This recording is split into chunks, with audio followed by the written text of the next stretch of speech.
خبر شامل کرتے ننکانہ صاحب سے شیخ محمد صدیق RMH اردو نیوز کے نمائندے کے مطابق منڈی فیض آباد کے گورنمنٹ وومن ڈگری کالج میں یوم آزادی کا دن بھرپور جوش و جذبے کے ساتھ منایا گیا۔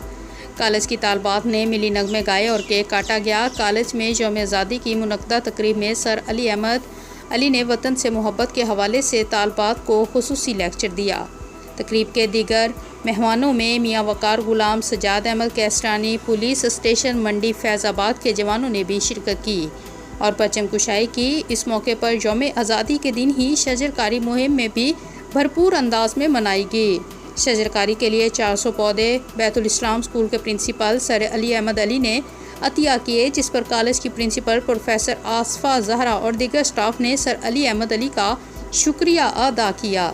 شجرکاری مہم کی تقریب میں ماسٹر اکبر علی طارق، چودھری سعید ظفر، ملک عرفان، جرنلسٹ پریس کلب کے نائب صدر میاں رمضان بھٹی نے اپنے ہاتھوں سے پودے لگائے۔